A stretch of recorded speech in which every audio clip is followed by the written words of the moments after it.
Okay, so good evening, everybody. I'm Dottie Kuntz, facilitator of the Vancouver, Washington IONS Community Group. The Institute of Noetic Sciences was founded 50 years ago by Edgar Mitchell, the Apollo 14 astronaut.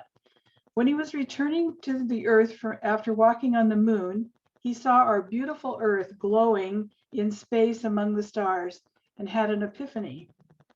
He suddenly knew that the universe is alive and conscious, and everything in it forms an interconnected whole.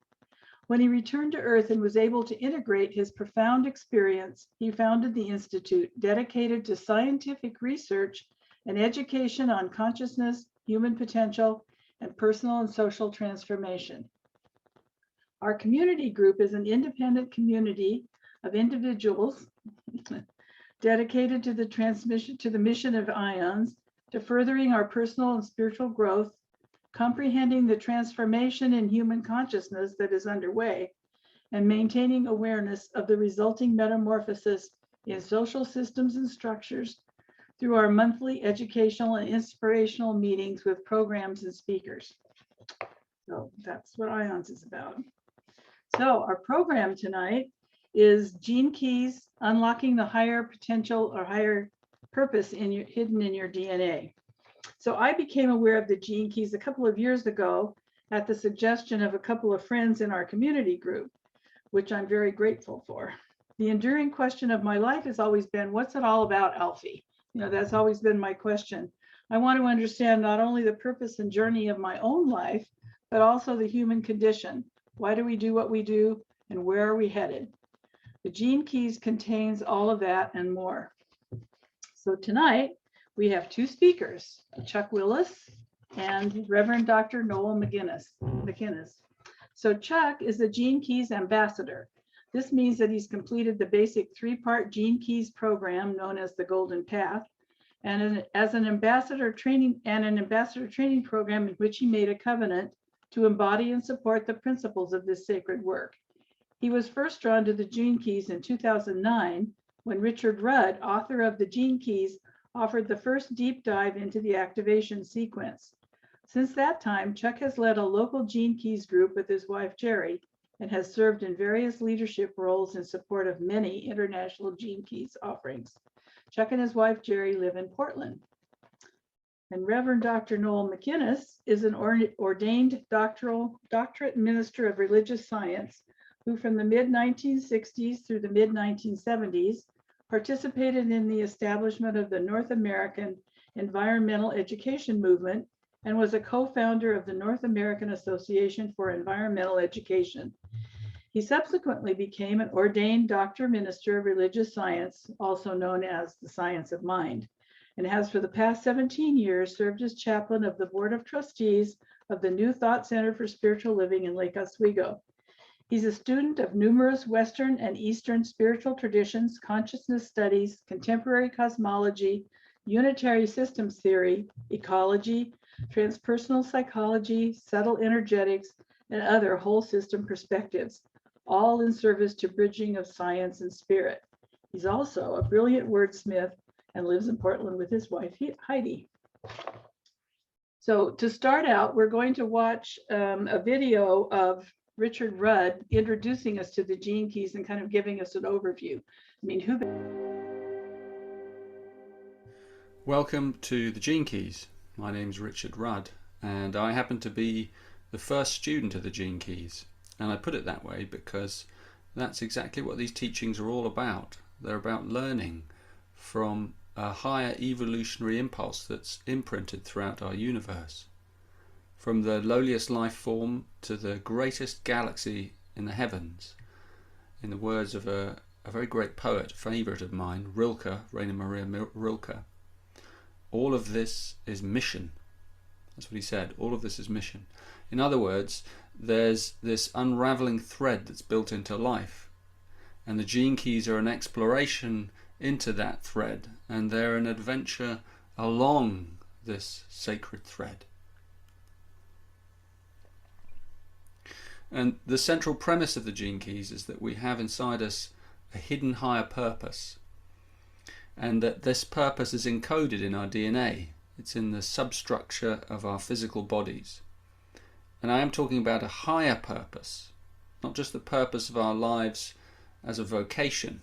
So you may have been born to be a doctor or a mother or a mountaineer, but what's really underneath that role? In other words, what's the quality you bring to what you do? What's the quality and the texture of your consciousness? Every human being is a mystery. We are literally a secret code, because we're made up of code, and all code contains a message. This isn't just a metaphor, it's actually literal. We are made up of this code, a secret message. We contain that as an essence. And the point of the Gene Keys is to unlock this code and to release your message, your special essence, your genius out into the world. And when you've touched the essence that's inside you, when you've unlocked the code, you're never quite the same again. And what you do in life suddenly seems much less important to you than how you do it. This is a very good thing to remember when we're thinking of our children. You know, often when we think about our children, we worry about what's going to become of them in the future. And it's really important to understand it's not so important what they do. It's important how they do it. What is the texture of our consciousness? So once the essence is awoken, the higher purpose of your life shines through, and suddenly everything seems so simple again. These big questions inside us, they don't seem so important anymore.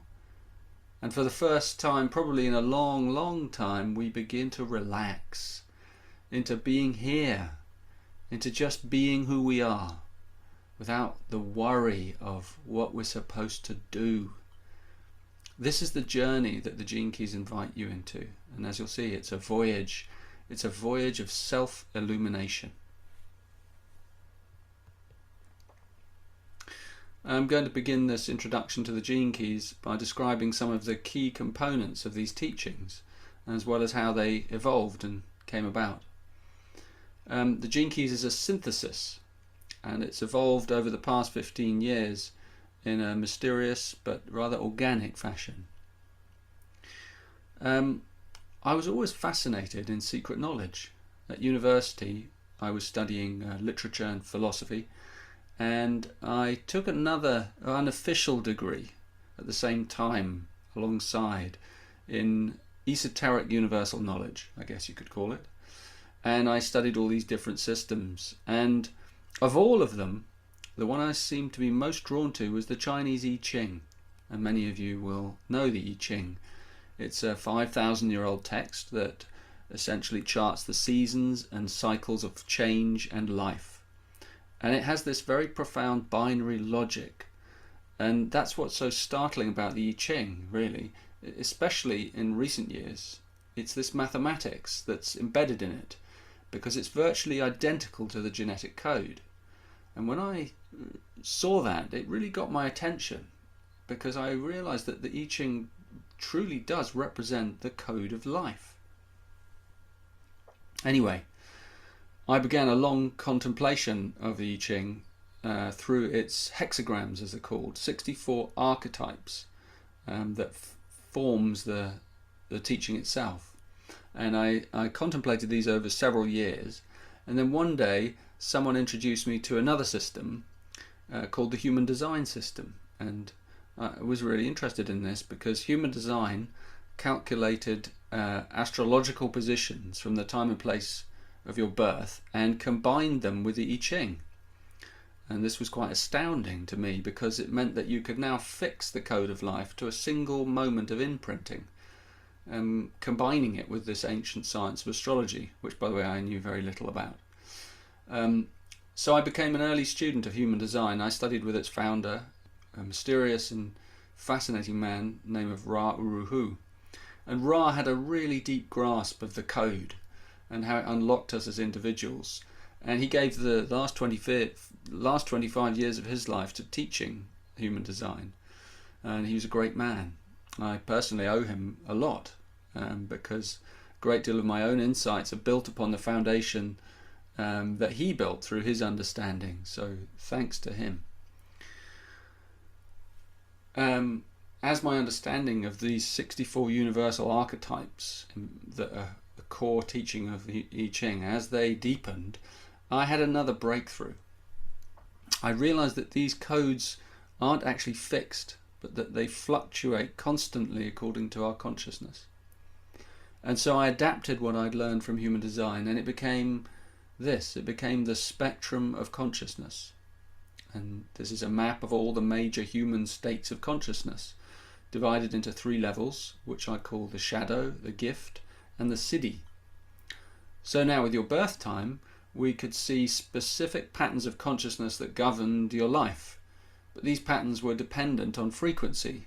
In other words, if you had this 6th gene key, for example, then its low frequency manifests in your life as the shadow of conflict, while its higher frequency, its gift, would be the gift of diplomacy. So that's conflict transformed to a high level.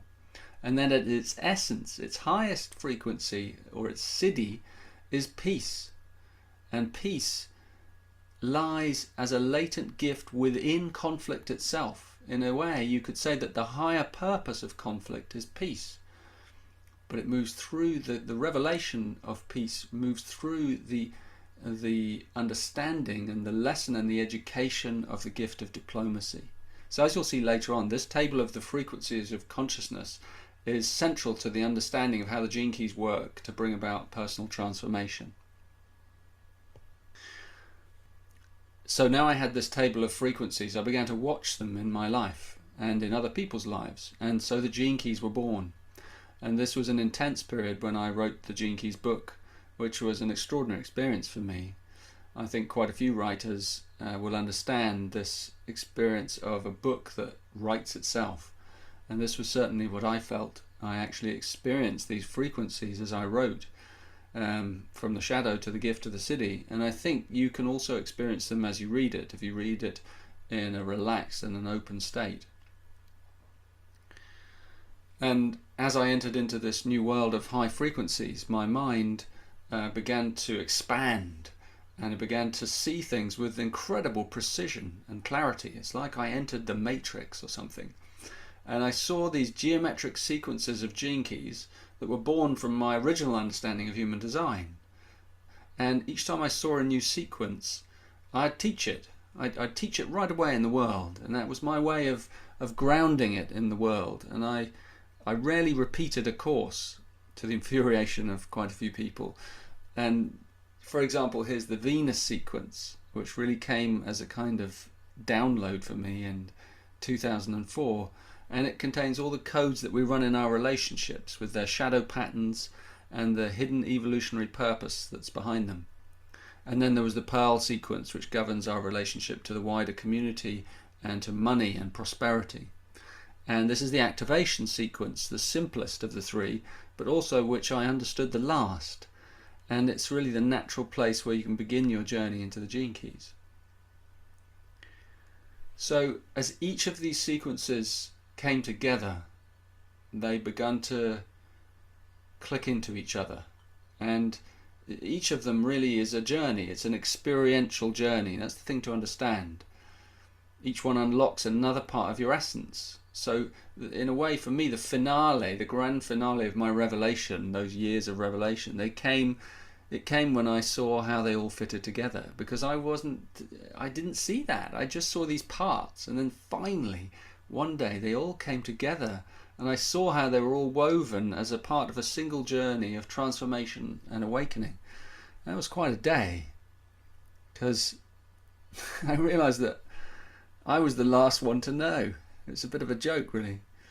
So now it wasn't just a series of different journeys. Now it was a voyage, an inner voyage. And this is what the gene keys are. This is what the golden path is. It's a voyage, a single golden pathway through your life, through your everyday life, that leads to higher consciousness and leads to your higher purpose. So let's sum all that up, that little story of how the gene keys emerged. The gene keys are 64 core genetic archetypes, and they can fluctuate according to the frequency of our consciousness. So the gene keys are your map.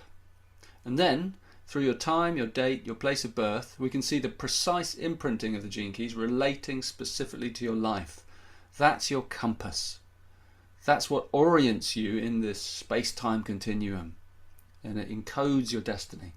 And then finally we have a series of gene keys that are unlocked in a grand sequence called the Golden Path. This is your voyage. It's an inner course, a kind of course in miracles, because it's an adventure into the nature of your own consciousness. So there you have it.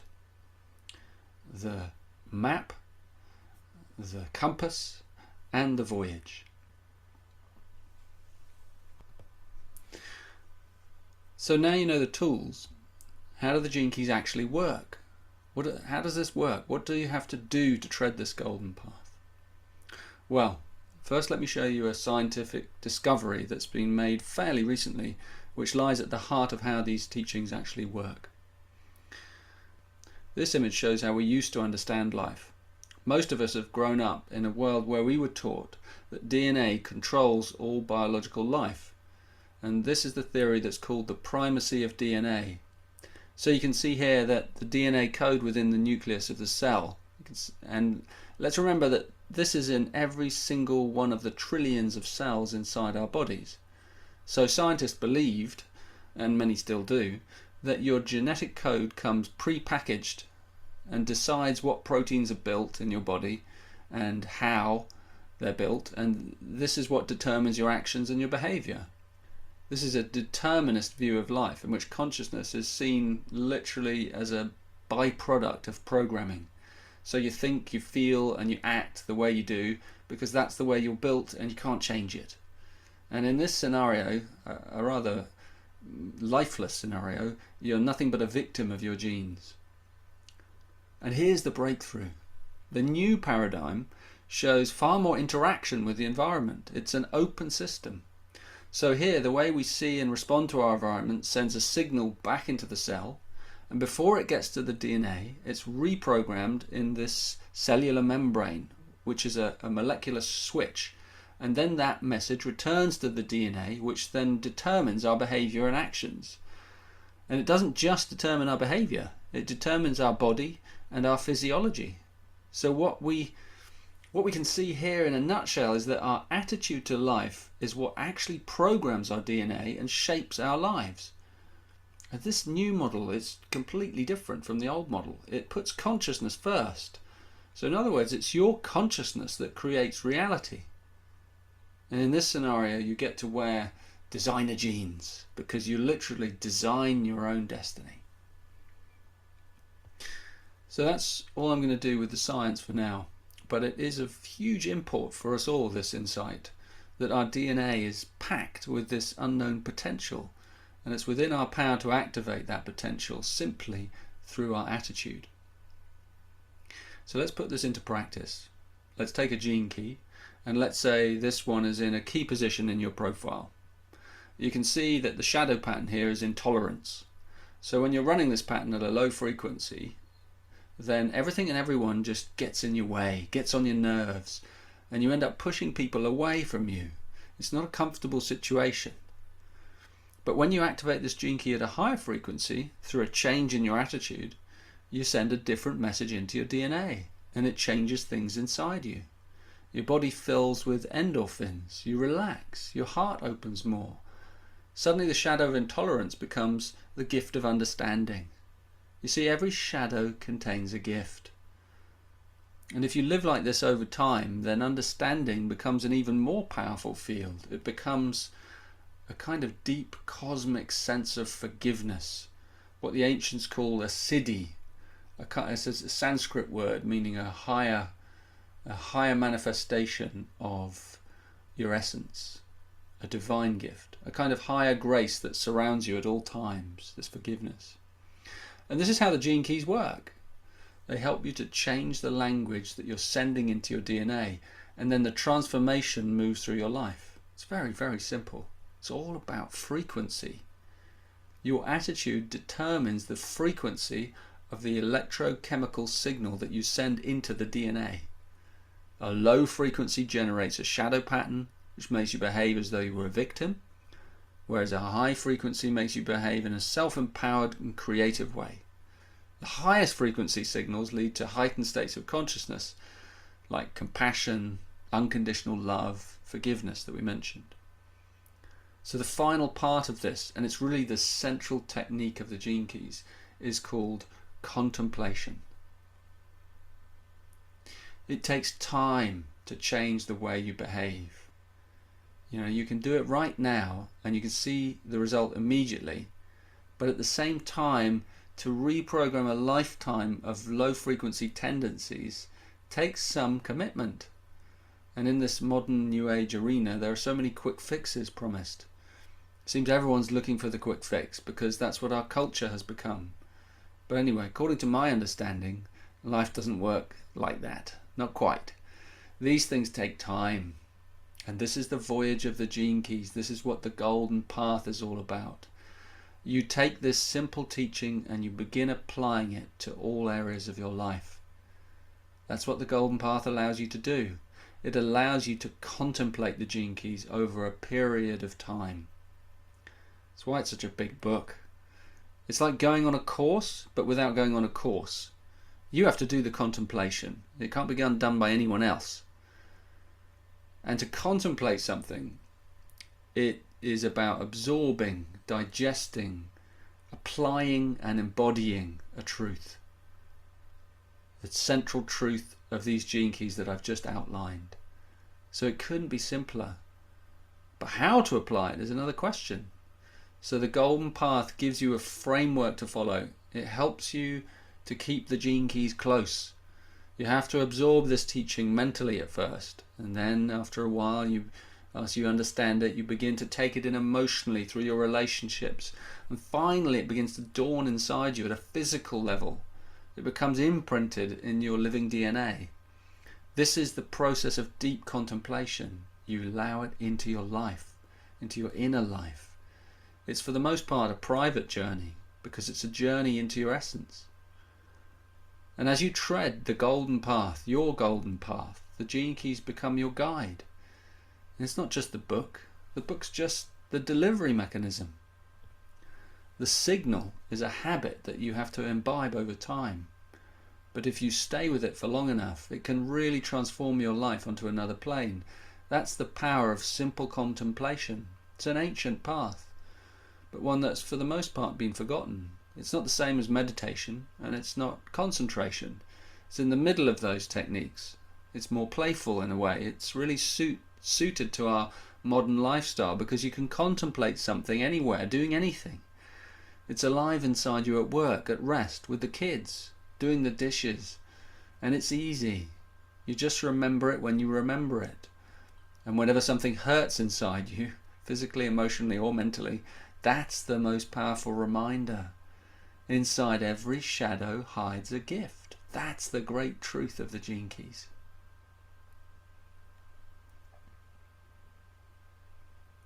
So I hope I've given you an outline of what the Gene Keys are all about and how we can absorb their wisdom into our everyday lives through the technique of contemplation. So let's just recap what we've covered. The Gene Keys are an evolving synthesis of living wisdom, and their central purpose is to unlock the essence that's inside us and to release that into the world as a sense of higher purpose. We've seen that the code can be personalized through your hologenetic profile, which describes a series of journeys you can take with the Gene Keys, applying them to your everyday life. This is the Golden Path, and it's a voyage of ongoing contemplation. The result of taking this journey is that you can actually raise the operating frequency of your DNA by a dynamic shift in your attitude. And this comes about through fully embracing and understanding your shadow. That's those repeating patterns in your life that cause you the most suffering. The shadow then reveals its hidden gift, and it takes your life onto a whole new level of consciousness. Sounds simple, doesn't it? The concepts are basically sound. Some people might have a hard time with the idea of connecting birth time with cycles of imprinting in genetics. It's fair enough. I have a hard time sometimes with that one. But when you come to understand life in a different way, as a holographic cosmos, the nature of the universe as holographic, suddenly it begins to make more sense. Because the Gene Keys aren't just about concepts, they're about adventure and inspiration. This is an inner voyage. And there's one final insight I'd like to share with you, and it's something more mysterious. It's something outside the domain of science and logic and systems, and it's what I call the transmission. As every new mystical teaching that comes into the world carries with it a certain flavour, a texture, and it arrives at exactly the time when it's needed. That's just universal choreography at work. In Tibetan culture, they have a deep understanding of sacred teachings. They call it the terma, which means the treasure. And termas come into the world through certain messengers at certain times in history, and their purpose is always to elevate the frequency of consciousness in some way. And there's also a tradition that the terma is not just a teaching, but has embedded within it a hidden essence, a spiritual, I hesitate to use the word magic, but we're dealing in mysteries here. Let's call it a grace. And this is the transmission. I call it the transmission. It's as though the teaching is a trigger, and when it's recognized at a cellular level, it triggers a code that's been waiting inside us, dormant. It's a sense of recognition that lies between a student and the teaching itself.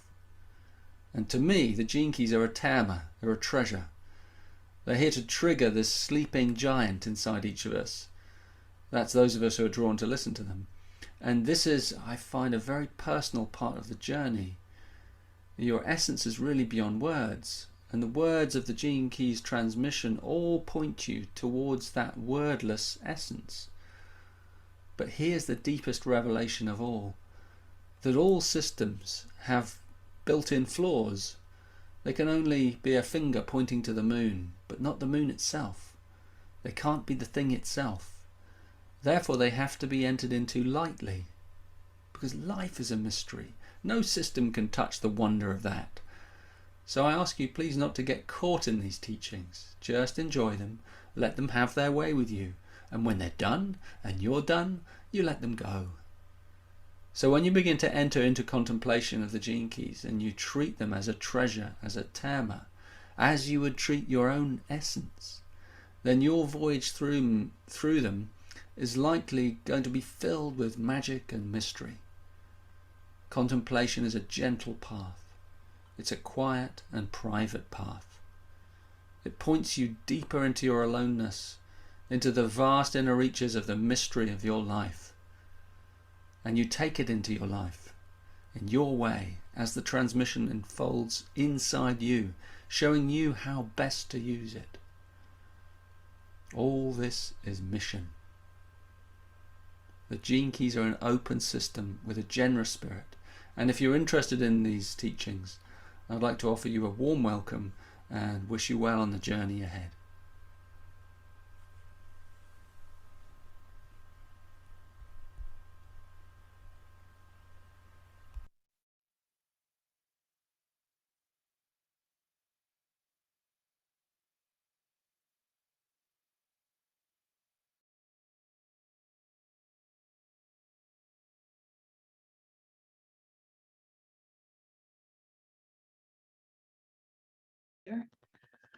So I hope you all enjoyed that. I'm going to be sending out a link to that video with this is a speaker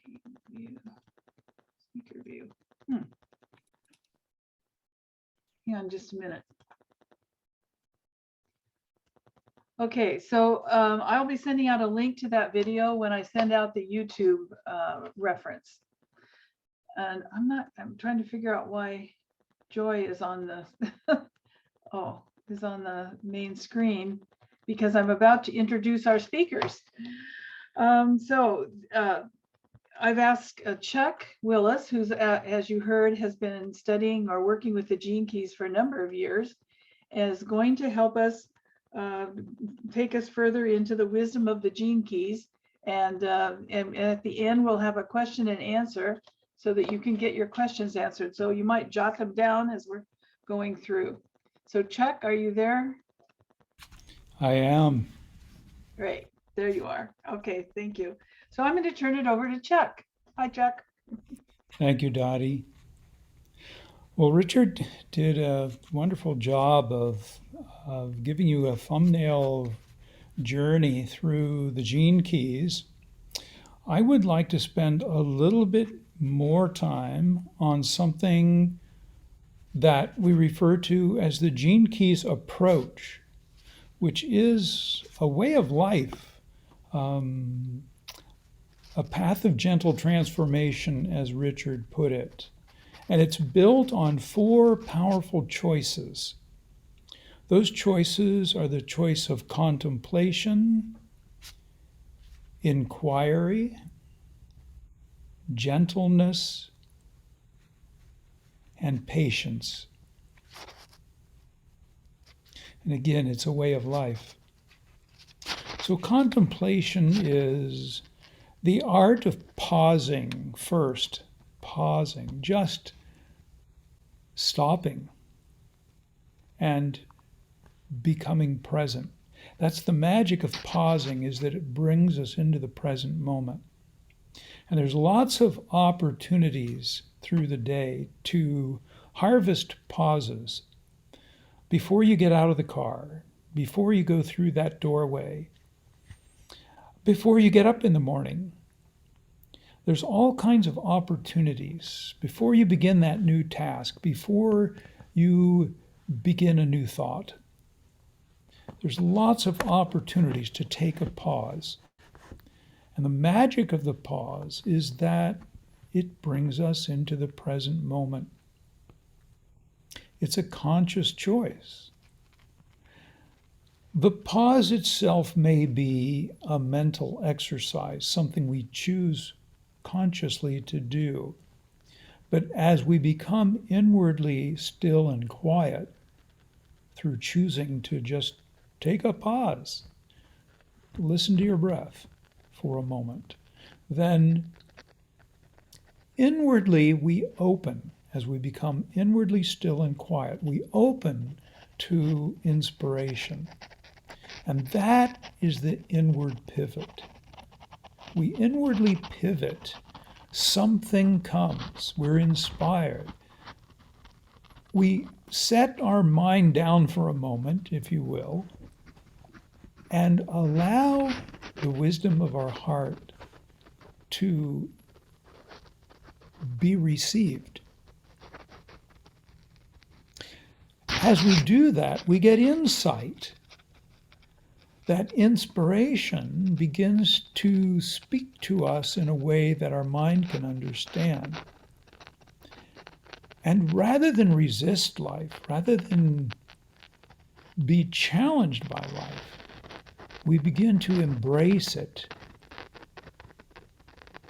So that really is the journey of contemplation. It's one of actively looking for opportunities and treating yourself to a pause, and then to become inwardly still and quiet in that pause, to allow the pivot, the gift of grace to come, and then to embrace life. So life is conspiring on our behalf. There's nothing to overcome.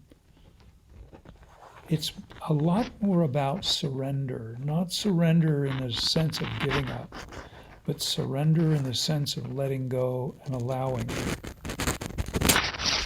And then there's inquiry. Well, what do you do when you're contemplating? Well, it's all about inquiry. It's all about our willingness to live in the question.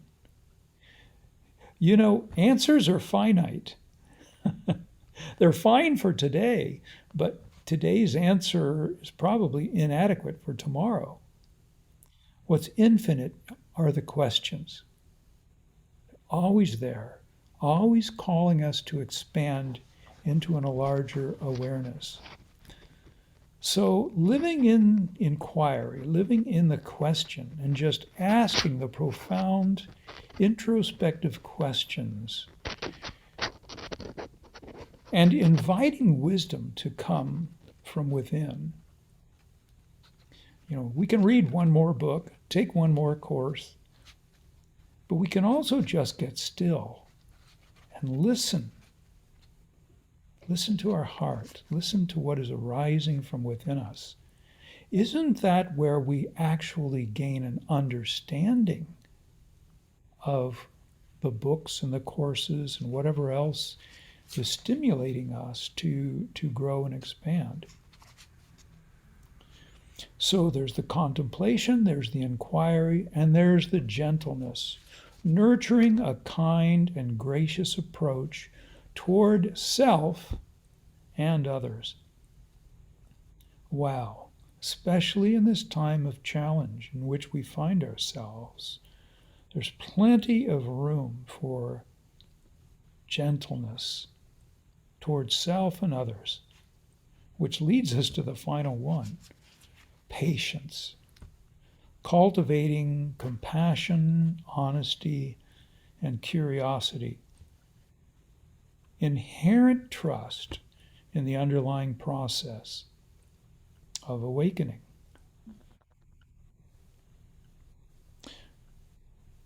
So the unwinding, it's a lot more about unwinding and unlearning that process of surrender than it is about striving and fixing.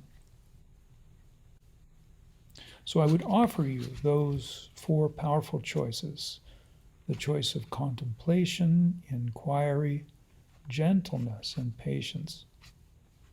So in my experience with these gifts,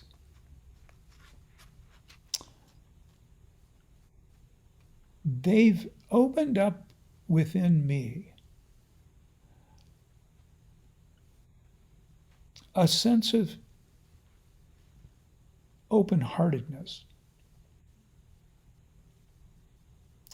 a sense of peace and equanimity.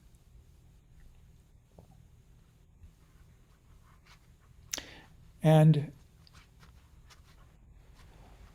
my hologenetic profile, you heard Richard talking about the hologenetic profile, the snapshot of the energetic framework of the universe at the moment of your birth that was incorporated into the gift to life that you are. My particular hologenetic profile, they're made up of spheres, and the first one is your life's work. The activation sequence he talked about, the last sequence that he became aware of was the activation sequence that has just 4 spheres: your life's work and evolution. Those are on the surface. Those are with you in your consciousness all the time. And your life's work isn't your job. It's what you bring to whatever you do. It's the gift of you. And your evolution supports that. It either challenges you or supports you, depending upon whether you're vibrating at a higher frequency or whether you're lost in the fear and anger of the shadow. So underneath those 2, which are related to the position of the sun and the earth at the time that you're born, there are 2 others that lie underneath that, less accessible, but still form a foundation underneath you. And those are your radiance and your purpose. So you can find out much more about that by looking into the gene keys. I'd like to talk to you, just as an example, about the gene key that I have as my life's work, which happens to be the 37th gene key. And it ranges from a shadow of weakness through the gift of equality to the siddhi, or essence, of tenderness. Now, I hope as you hear those words, you kind of scratch your head and said, weakness, equality, tenderness. What's the connection? Where did you get that? Yeah, that's where the contemplation comes in. So as I contemplated that, what I came to understand is that the weakness is the battle between the masculine and the feminine, where they're butting heads, competing, challenging each other. And of course, that serves neither one. And I'm not talking about males against females, because we all have a divine masculine and a divine feminine nature within us. But it's when those are in conflict with each other that we drain our energy, and then it's pretty easy to understand the shadow of weakness that results from that. And if you understand that that is the particular challenge of the 37th gene key, a weakness out of the strife and conflict between the masculine and feminine energies, then it's pretty easy to understand why the gift, the flip side of that, what we learn out of that experience, is equality. Equality is the marrying together of the masculine and feminine energies. The synergistic result that materializes in form and in substance in our life when those two energies come into balance with each other. So how about the siddhi of tenderness? Well, with all things, the siddhi transcends but includes the gift. Tenderness includes the masculine and the feminine, but it transcends them. Tenderness is either the mother or the father holding that baby in their arms, knowing that there's nothing that child could ever do that could break their love for it. That's tenderness. It transcends sexuality or gender, but it includes them. And it's very much about family, the strength and acceptance within family. But it's about family on a human-wide basis. We're all one family. We all belong to the same family of humanity. Among the many families of all of the life forms on Earth. So that's an example of one of the contemplative journeys I have had with my hologenetic profile. It happens to include the 37th gene key, from weakness through equality to tenderness, as my life's work.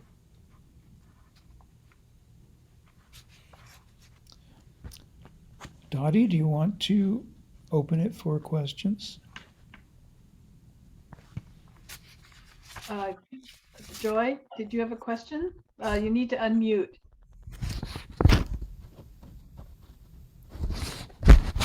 Thank you for your description. I am wondering how I find out what my key is. Is it related to my birth chart? My astrology chart? If you will go to, yes, it is. And if you will go to the Gene Keys website, there will be guidance toward securing your hologenetic profile with all of the gene keys in all of the spheres of your golden path. And there's no charge for that. You need to enter your own birth date and location. And if you know it, the time of your birth. Yes. That relates to the position of the moon. Okay. Yeah. Well, and if you don't know that, it's okay. You can estimate or, but if you know the specific time of your birth, that's helpful because it will position the moon, which affects in your Venus sequence the sphere of attraction, what you tend to attract into your life. Oh, What's your karmic journey? ah, Yeah, and that's a wonderful thing to have an opportunity to contemplate. It can explain a lot of the experiences we've had in life. Oh my God, that's why I do. Yeah, yeah, it's very interesting. so we go to genekeys.org. .com, genekeys.com, yes. Okay, thank you. Yeah, and there will be guides there toward your hologenetic profile, which you can acquire. Sounds exciting. Yeah, I'll meet you there. Yes. So I'd like to invite Noel, if you have some thoughts, if you'd like to share some thoughts at this point, or you can do the interspersing with. Yes, I would. Unlike Chuck, who is deeply steeped in the gene keys, I have been marginally involved with them, largely to my discussions with Chuck over the past, I don't know, years. But in preparation for this, I have become much more gene keys. And what strikes me is the synchronous relationship between Richard Rudd's compilation of the gene keys and the emerging science of epigenetics. Mhm. Those of you who are familiar with Bruce Lipton, it'd be nice to get him on one of these programs. Those who are familiar with Bruce Lipton, where he basically prophesied and helped the emergence of epigenetics. And what epigenetics tells us is what Richard Rudd shows us is that the cellular membrane is a switch. And the way that switch works can be briefly summarized as environments nurture what heredity endows. The old science of heredity assumed that we were automatic expressions of our genes, as he showed in that picture. And now we are not automatic. The genes are not turned on. The genes are not activated until they receive an environmental stimulus.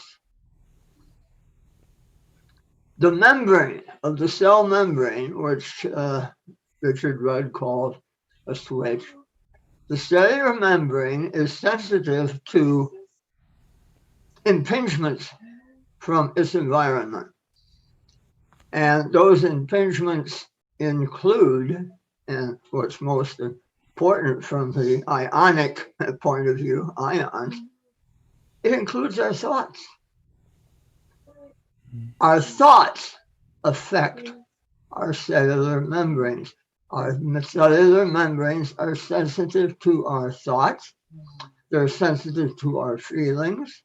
They're sensitive to our mindset. They're sensitive to our behavior.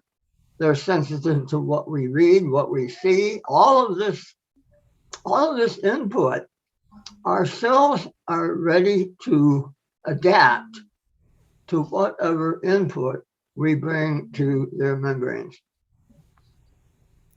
And the gene keys is all about, like New Thought, Science of Mind, Unity. New Thought is about bringing to our cellular membranes what works. The gene keys are the ultimate summary of what works. So that's all I have to say for now.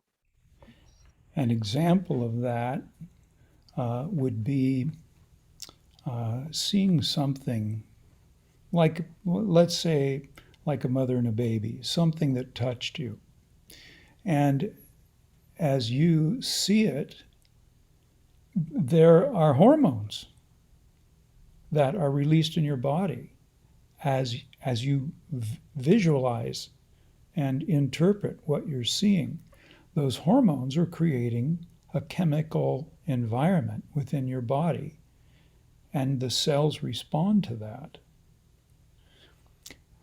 And the response is, as Noel said, a reaction between the hormones across the cellular membrane to the inner aspects of the cell. But the genetic material itself will either fold up or it will unfurl. That's when he says they're turned on or turned off. It's a folding up or an opening up. So depending upon our thoughts, whether we're in thoughts of peace or we're in thoughts of fearfulness or whatever, hormonally and in other ways, we create an environment where our cells respond.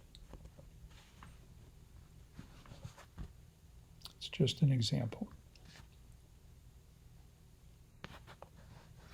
So here's what the book looks like. If anybody wants to buy the book, you can get those on Amazon or probably at the local bookstore.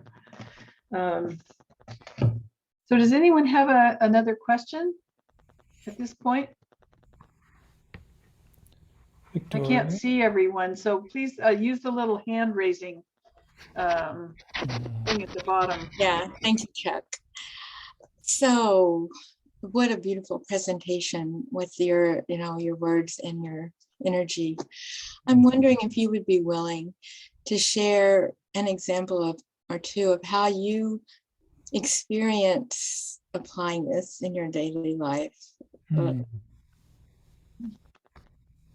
Thank you. Yes, I would be happy to do that. So one of the journeys that I have been on recently is a journey of self-choice where there are so many things to get upset about, to focus my attention on, that would bring anxiety. And I want to be careful to say here that what I'm saying is not to turn your back on reality or to choose to turn away from that which needs our love and attention. I'm not saying that at all. What I am saying is what we bring to any moment or to any other person is ourself. So if I'm upset and angry, what am I bringing to you?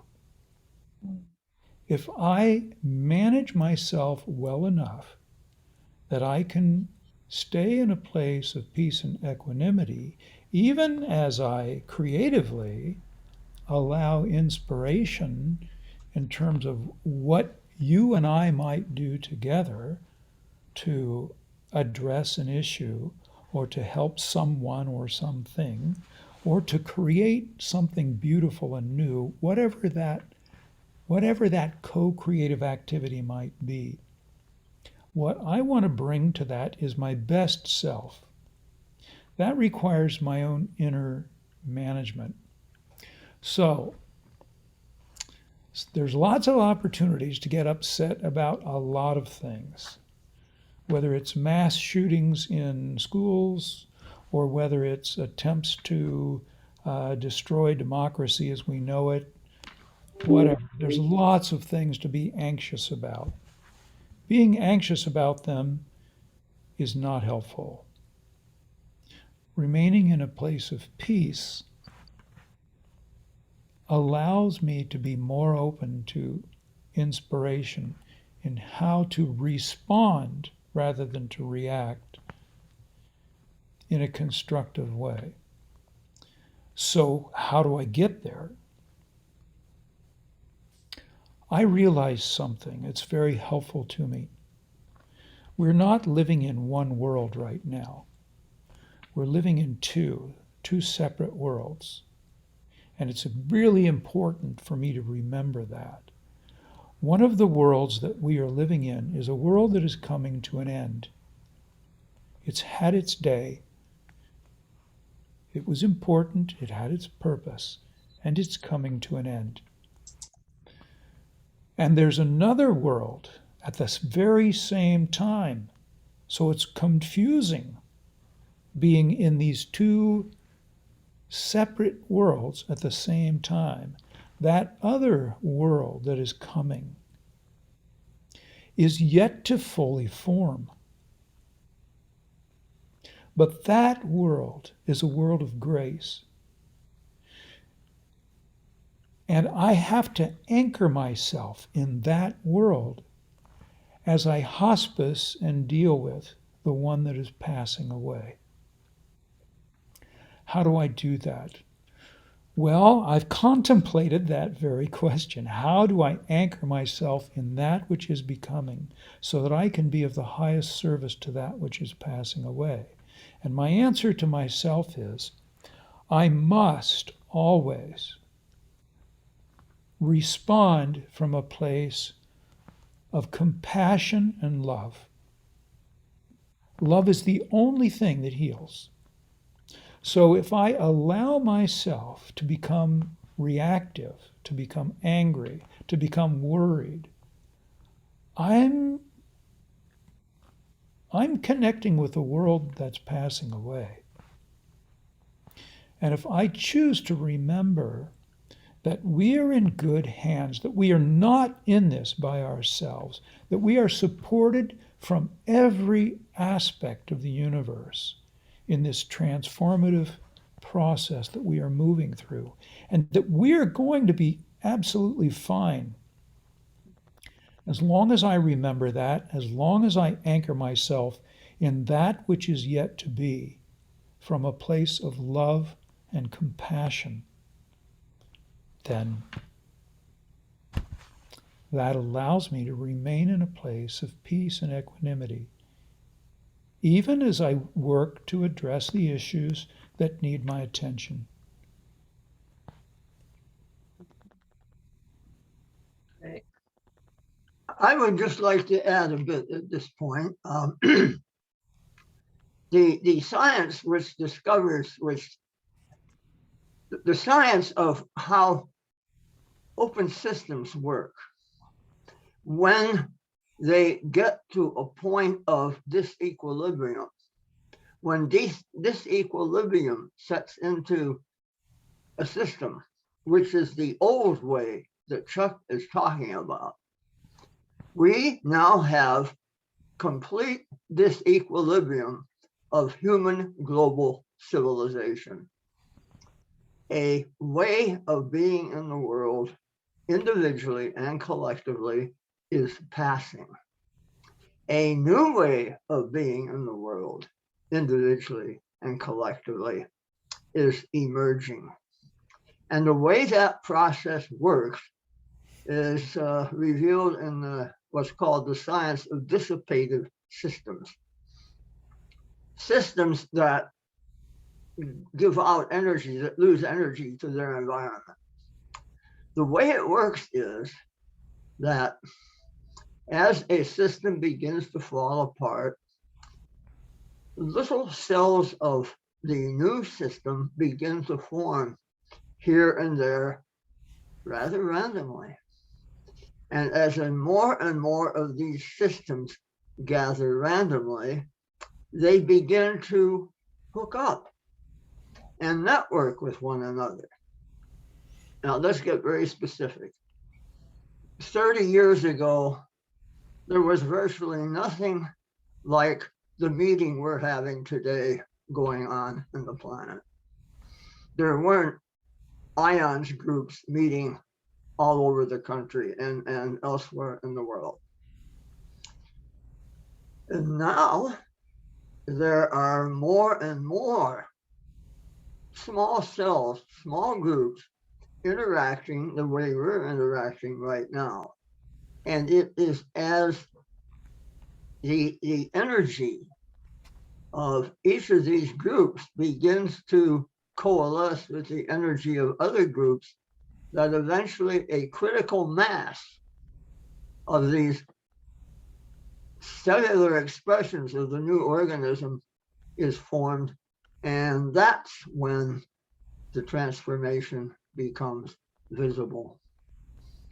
We all thought that that was going to happen in 2012.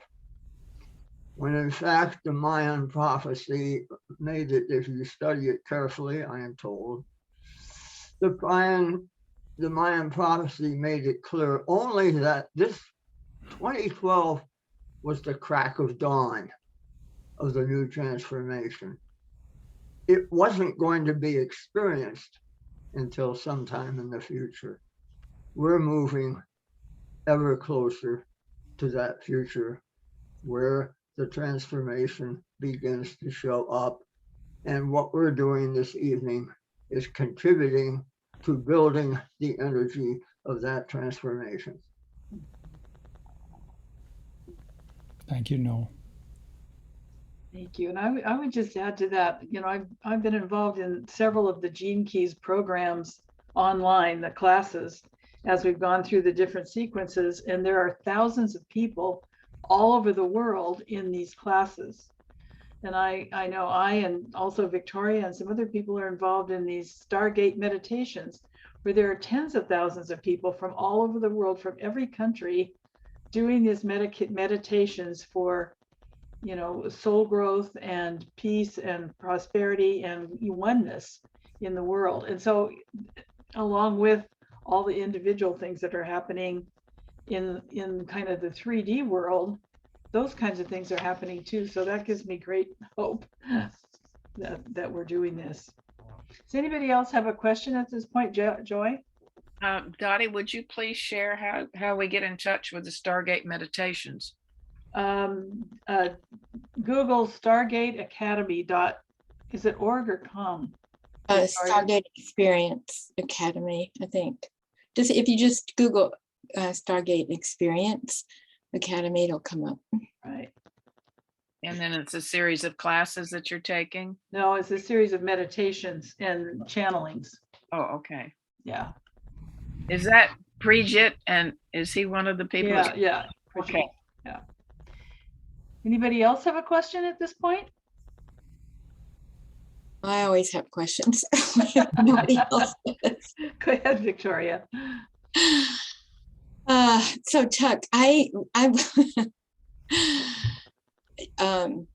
loved what you said, and so what I experienced that I'm wondering if you can help with is, trying to give attention from a place of compassion in the moment, and then starting to feel like, what's happening in the Ukraine, and I should be thinking about them, and I should be sending some money here, and I don't know, just getting really all the shoulds of what more I should be doing than what I am doing, and having the greatest intention, and then just noticing, oh my gosh, I'm just so distracted to, I need to do the laundry. When am I going to do the laundry? So then anyway, I mean, it sounds silly, but I'm just wondering what, I don't know. So I guess just forgiving, I don't know. I wonder how you deal with that, if in fact that's still your experience. There is nothing about that, Victoria, that sounds silly. That is the way of things in these days. Yes, I hear you. That is why it is so essentially important to have self-compassion. I believe that the most destructive thing we can do is to push all those feelings down and smother them with TV or with booze or drugs or whatever it takes to push them down, because they will not stay down. This is the time of transformation. They must come up, and we must embrace them. So it takes courage. It takes courage to be with those difficult feelings and to have compassion with yourself, and not to forget that we're not in this by ourselves. Dottie was talking about connecting, and so was Noel, talking about connecting. We're in this together. We signed up for this. We signed up to be here now. We belong to each other.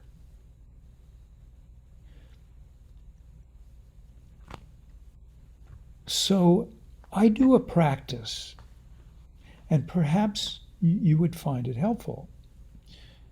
It's a practice that my wife and I do every 3 hours.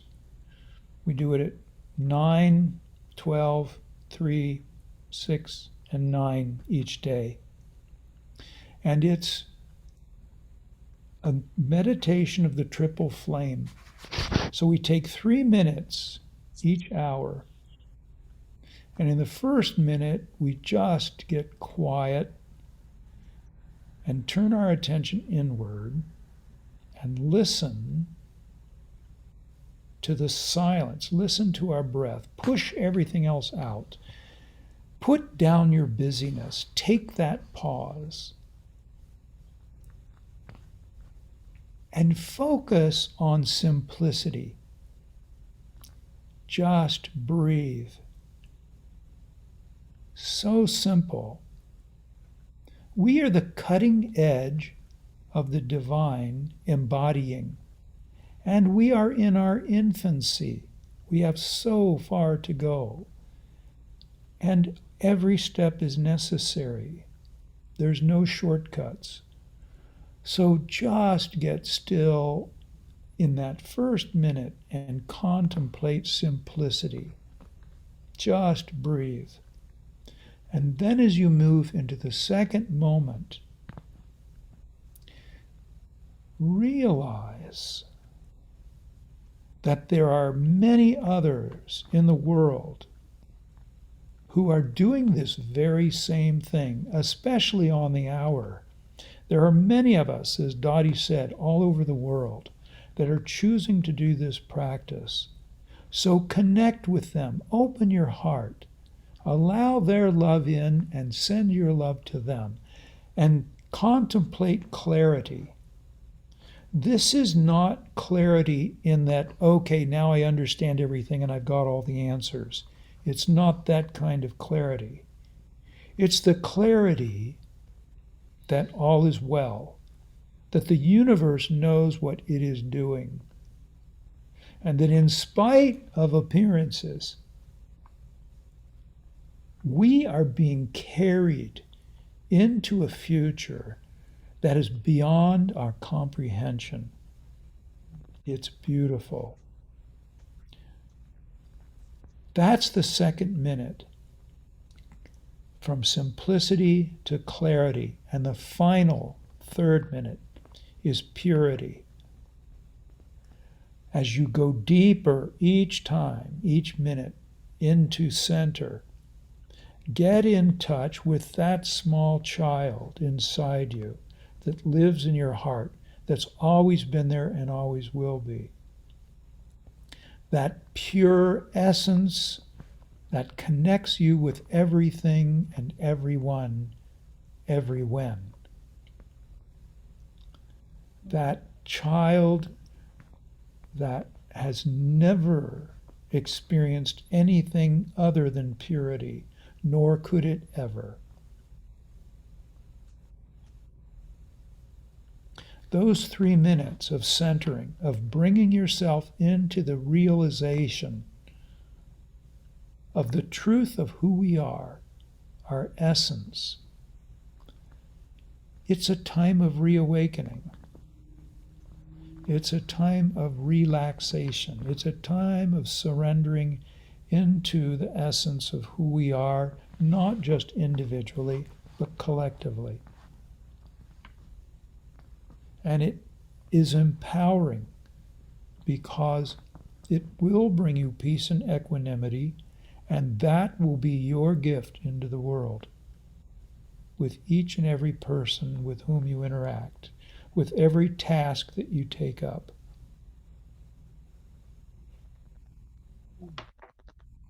There's a program called the 7 Days of Grace on the Gene Keys website. It's free.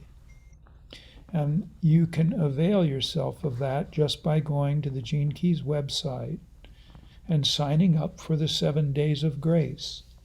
There are a number of spiritual practices that are offered.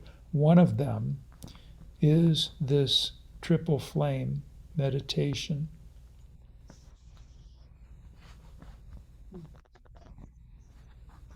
Thank That's you, Chuck. beautiful. Yeah, thank Great. you so much.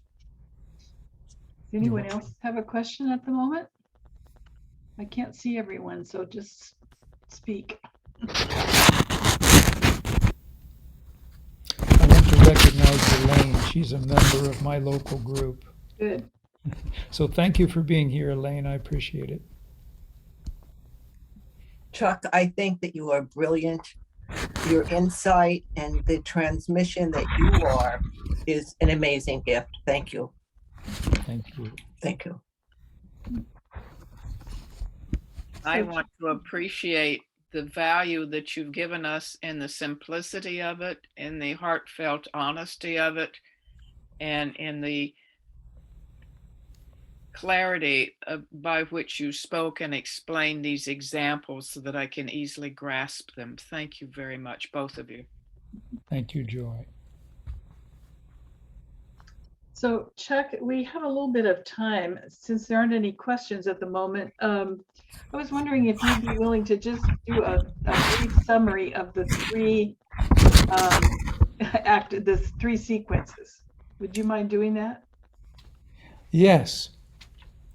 So the golden path is made up of three sequences: the activation sequence, the Venus sequence, and the pearl.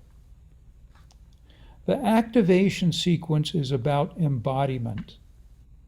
It's about opening yourself up. It's about beginning to notice the thoughts that come up, the actions that you take, and that's what your life's work means. It's how you're showing up in the world.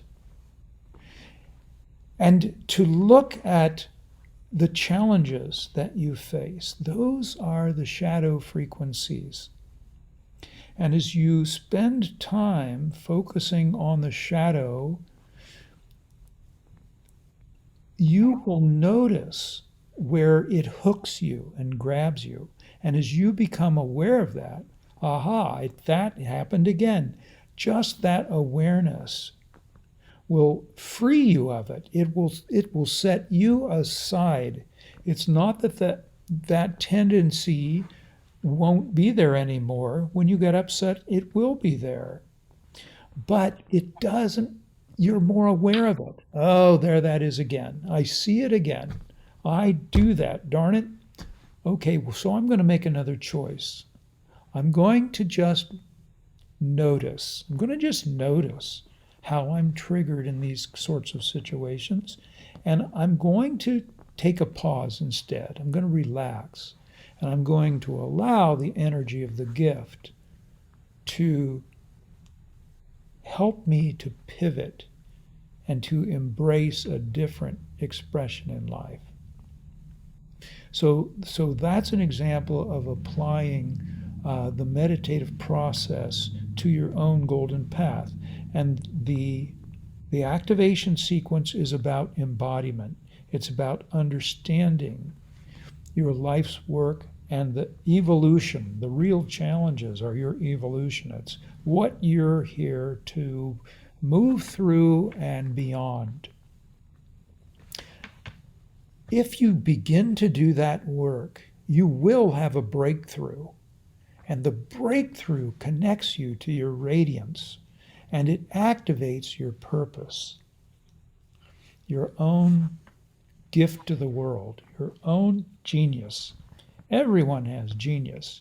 You're here as a gift to the world. We need your genius because we have different geniuses, and by themselves they're wonderful, but when we put them together, the synergy is what really matters, and we're headed in that direction.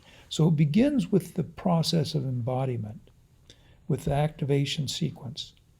The next sequence is the Venus sequence, and the Venus sequence is about the permanent opening of your heart. So it's all about relationships, whereas the activation sequence is your own deep introspection. And certainly the Venus sequence includes more of that introspection and looking at your own stuff. The Venus sequence is about relationships. How are you and where are you in your relationships with others? How about that person that really tests you? Wow. They're a gift. They're a gift because, well, as David Alexander would say, I may have pushed your buttons, but I didn't install them. Are you willing to look at your own buttons? What I know is when I get upset, that has much more to do with me and much less to do with whatever it is that's upsetting me. What I know is someone else could be in an identical experience that I'm in that's making me very upset. And that other person in that identical experience wouldn't be upset. They wouldn't be upset. So it's not about that person. It's not about that thing, or that's just the trigger. I'm upset because there's something I believe about myself. There's something in there underneath all that pain that needs healing. And I need to take a good look at that, and contemplation is the tool for doing it. So the Venus sequence is about taking responsibility for your own thoughts, feelings, and actions, and healing yourself and opening your heart. And when your heart breaks open completely, and you can keep it open, you become a gift to the world beyond measure. You become the gift to the world that you were intended to be all along. So the Venus sequence ends with your core wound, the wound that you came into the world to heal. And it's not just your wound, you're healing it on behalf of all of humanity. Others share that same wound, and they have the same mission. I guess the universe figured it out. They're not all going to get this, so we'll have a lot of people working on the same wound, and someone will make some progress. But yes, when we open our heart and we do make substantive progress in healing our own wound, we make it so much easier for everyone else. We heal them too. What a blessing to have that opportunity. And that same point that is the finish of the Venus sequence, the opening of the heart, is the takeoff point for the pearl. Once your heart is open, you're ready to give your gift into the world. And this sphere that was your core wound in the Venus now becomes your vocation, your calling forward. As you give your gift of being into the collective. So the pearl, yes, it continues to be a personal experience, but not just that. The pearl is about a collective experience. It's about you giving your gift into the world. And it has 3 points. It has the vocation and the pathway between the vocation and culture. Culture is your tribe. It's your people, the people that are called to you and the people to whom you are called to work in cooperation collectively to achieve something wonderful. That's your culture. So from your vocation, you must take the initiative, and that first path is the path of initiative. Corporations know all about taking the initiative, and they know all about culture. From that place of culture, it reaches up back to that sphere that is your life's work, but it's also something else. It's not just your life's work. Now it's your brand. It's your brand. It's that which speaks of you because it's the way you show up in the world. That pathway from your culture to the brand is the pathway of growth. Again, corporations know all about that. They know about initiative and they know about growth. That model in and of itself is not sustainable. You need the third link. And the third link that reconnects your brand back down to your vocation is the pathway of giving back. That is sustainable. When there is initiative and there is growth that results in a giving back into the whole, that is sustainable. And it's the part that corporations, not all, but it's a part that traditional corporations don't get. It's all about profit. It's all about the initiative and the growth, and there's no giving back. You've got to give back. That's the only way it can be sustainable. That's the pearl. That's the circle, the triangle of the pearl. And it becomes so powerful as we take the initiative, as we continually expand and grow, and as we constantly give back into the whole, that there's a quantum leap that happens into the pearl. There's no direct path. There's pathways between all of these other spheres, but there's no direct path to the pearl. The pearl, your essence, is a quantum leap. So that, in a nutshell, is the activation sequence, the Venus, the opening of the heart, and the pearl, the prosperity that we share collectively as we give back into the whole.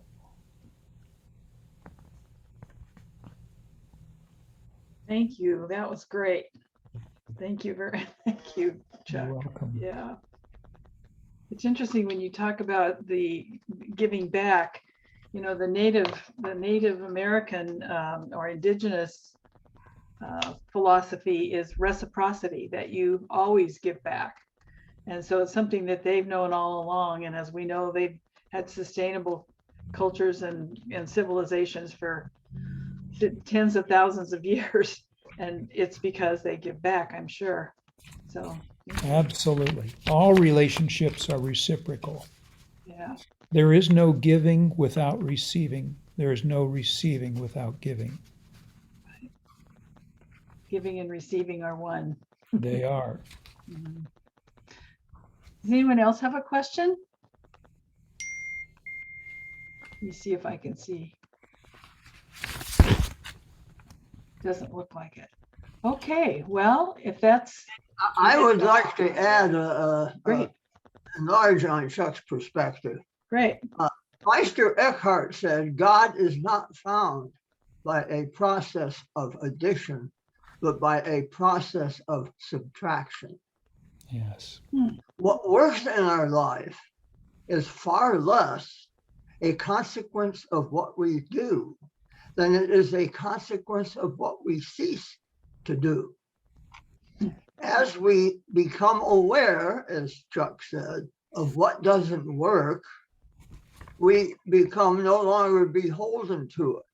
What does work shows up automatically because that's who we are. And the entire universe works that way. Ernest Holmes put it this way: everything in the universe exists for the good of every other part. The universe is forever uniting what is harmonious and diminishing what is not. It is only the unessential that vanishes, that the abiding may be made more manifest. Hmm.